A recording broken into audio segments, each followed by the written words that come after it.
preocupado, ¿no? Porque en realidad los abusos en América Latina con respecto al tema de los derechos humanos se han generalizado en forma brutal. Bueno, Colombia es paradigmático en ese sentido, ¿no?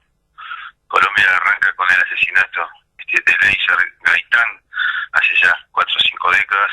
A partir de allí se instala toda una situación de conmoción, bueno, que lleva a que el Estado, que luego interviene directamente en forma, digamos, de matrimoniados con la droga, con los cárteles y demás, desarrollara mecanismos represivos absolutamente intolerables, ¿no?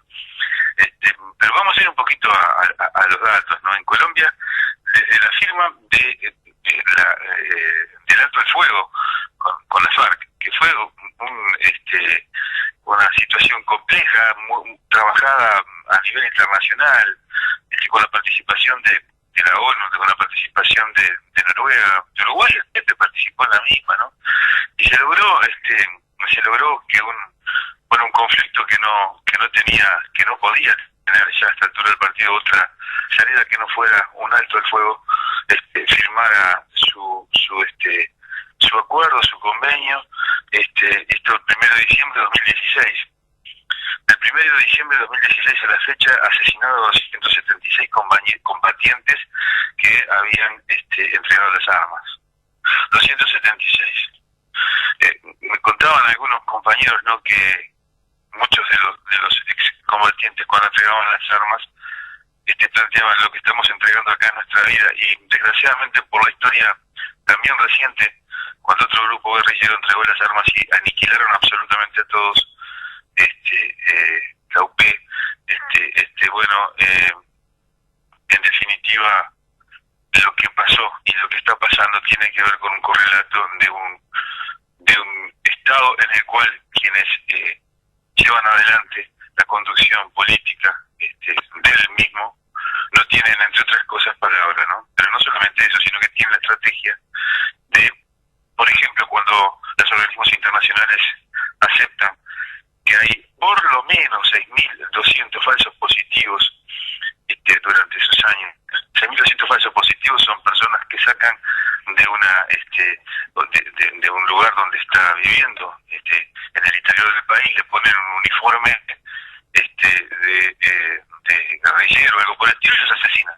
Entonces, esos cuentan para las cifras como muertos en combate. Bueno, cuando han hecho eso, cuando en definitiva en este momento se contabilizan aproximadamente 900 líderes sociales asesinados desde el 1 de diciembre. O sea, estamos hablando de 276 combatientes desarmados, 900 líderes sociales desarmados, y no pasa nada. Es terrible. La huelga que se está llevando adelante, que tiene que ver con reivindicaciones claras desde el punto de vista social, la corrupción, Colombia es un estado prácticamente fallido. La corrupción, la relación entre el Estado, Uribe Vélez para atrás, en este momento Duque, ¿no?, con los sectores de los llamados paramilitares organizados en conjunto con el ejército y con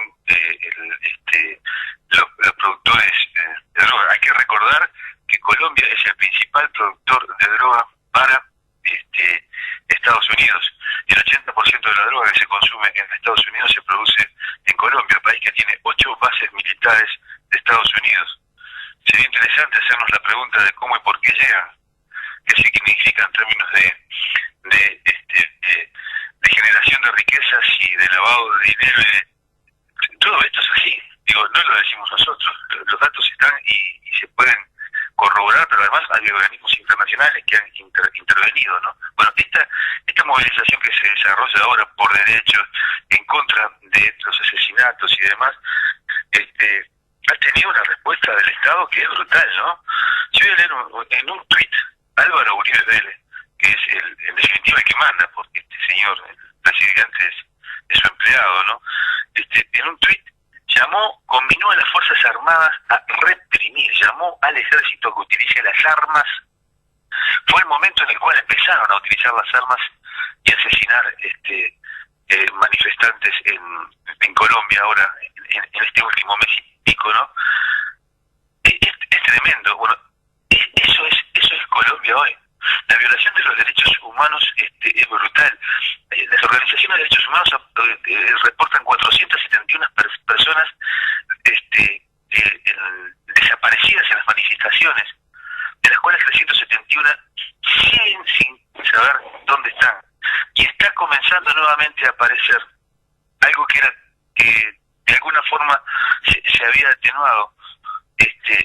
Los cadáveres de muchos de estos desaparecidos en las aguas de Colombia, descuartizados. Y es terrible esto que estoy diciendo, ¿no? Es terrible. ¿Ustedes saben lo que es una casa de pique? Una casa de pique es una casa en la cual se tortura, se asesina y después se descuartiza con distintos métodos y se tira el agua para que los pescados se coman los cadáveres. Pero esto es brutal. Esto sucedió. Y cuando uno dice esto parece que estuviera inventando, parece que estuviera hablando de... No. Estamos diciendo que, por ejemplo, ahora se reflotaron en zonas que estaban relativamente controladas, como la ciudad de Buenaventura. Los organismos defensores de derechos humanos son los que lo denuncian. Son centros clandestinos donde grupos irregulares efectivamente hacen esto, ¿no? Ejecutan, desmembran, torturan y arrojan al mar a las víctimas. Pero y esto está pasando en medio de la represión policial. Hay más de 1 millar de heridos que están, realmente algunos de ellos han perdido sus vistas, otros están en condiciones sumamente deplorables, en fin. Hay miles y miles miles por lo menos, ¿no?, de presos políticos, y hay declaraciones que son tremendas, ¿no? Se combina por parte de sectores del ejército, por ejemplo, el general del ejército de Colombia, Eduardo Zapatero, alentó a un grupo de policías a continuar reprimiendo en la ciudad de Cali. Se denunciaron 1.443 abusos policiales, 10 casos de violencia sexual, 814 detenciones arbitrarias, 77 usos de arma de fuego para sacar a los movilizados. O sea, esto de los 77, esto está todo muy por debajo de la realidad, ¿no? O sea, en Colombia se está viviendo lo más parecido a una guerra civil, ¿no? Pero una guerra civil en la cual el pueblo está desarmado, el pueblo está con armas, el pueblo está en las calles resistiendo a los embates de un estado, de un narcoestado fallido, que en definitiva al día de hoy es un oprobio, es algo absolutamente inaceptable por parte de quienes consideramos, y acá voy a hacer un capítulo muy especial entre quienes consideramos que los derechos de los pueblos hasta hacerse deben ser respetados, ¿no? Y que la consolidación de un estado de este tipo es una afrenta para la humanidad.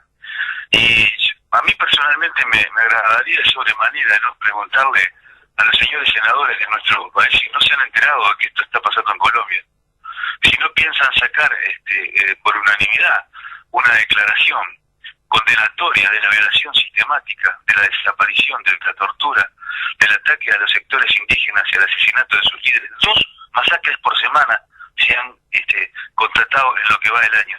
Pero cuando digo que son 2 masacres por semana, son 2 masacres por semana. Son más en lo que va del año son más de 100 dirigentes indígenas asesinados. ¿No será ahora que cuando prestamente absolutamente todos se ponen de acuerdo a sacar un comunicado en contra de no sería interesante, no sería importante que denunciaran los 300 muchachos que perdieron una vista de los 2 en la represión llevada adelante en Chile? ¿No sería interesante que también, en defensa de la democracia, ¿no?, que yo creo que esa debe ser la intención de todos ellos, se hubiera tomado en su momento por parte del Parlamento una denuncia denuncia clara, contundente contra el golpe de Estado en Bolivia, la matanza de Zancata, ¿no? Pero yo digo, todo esto hace que nosotros estemos en una coyuntura histórica muy complicada, ¿no? En Perú quieren dar un golpe de Estado, como sea, no respetar como sea, no respetar como sea, lo que yo no sé si estoy totalmente de acuerdo o no con quien salió presidente, pero fue votado por el pueblo, ya no hay otra posibilidad. Creo que hay una visión hemipléjica con respecto a lo que está pasando en América Latina, lo cual hace correr por el delgado filo de la complicidad con estas acciones cuando se toman determinado tipo de resoluciones y no se toman otras. Porque lo que estoy denunciando yo aparece en el Deutsche Welle, aparece en Infobae, aparece van a buscarlo a cualquiera de los medios electrónicos en los cuales se denuncia, y esto que estoy diciendo yo de Colombia está plasmado y aceptado en las denuncias internacionales. Entonces, yo pienso, porque no soy dos, soy uno, que en realidad hay una actitud que debe ser modificada, ¿no?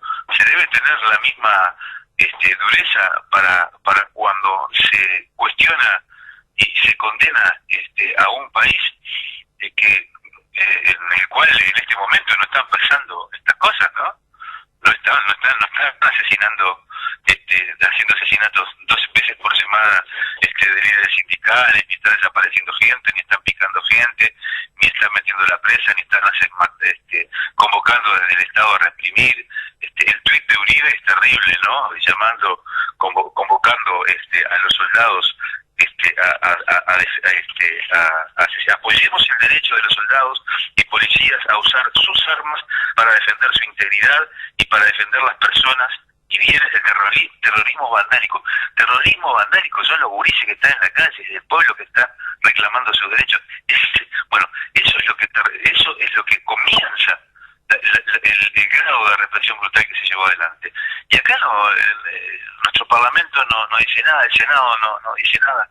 Bueno, en realidad insisto, es un tema complicado, pero es un tema que en el marco de lo que muchos seguimos considerando un segundo plan Cóndor en América Latina, se ha vuelto a llevar a la práctica y a la calle acciones de represión desde el Estado que nosotros pensábamos que a la salida de la dictadura habían quedado de alguna forma o tenían que quedar necesariamente, porque es derecho de los pueblos protestarse fuera de cualquier tipo de uso por parte de los aparatos represivos. Hoy lo que sucedió con el golpe de Estado, con los asesinatos en Sincaba y Zacata, en Bolivia, hoy lo que ha sucedido en Chile, con los 300 gurises, con los más de 1000 presos políticos que existen, con los asesinados, hoy lo que está sucediendo en Colombia desde hace muchísimos años ya, hoy nosotros lo que está sucediendo en Brasil lo vemos con muchísima tristeza, ¿no? Todo esto nos tiene que hacer pensar y estar a la altura de las responsabilidades que tenemos a nivel histórico. Hay un sector del Parlamento del cual yo no puedo desde mi lugar combinarlo porque están en el lado opuesto de mi pensamiento y seguramente están muy de acuerdo con todo esto que está pasando porque jamás levantaron su voz. Ahora, hay otro sector del Parlamento que tiene una obligación histórica, ¿no? Que tiene una obligación histórica y que si toma la decisión política de condenar determinadas situaciones, tiene la obligación ética de condenar estas y de promover, aunque en definitiva seguramente no va a salir, de promover a nivel del organismo en el cual están representándonos en términos de política internacionales una respuesta por parte del país. Porque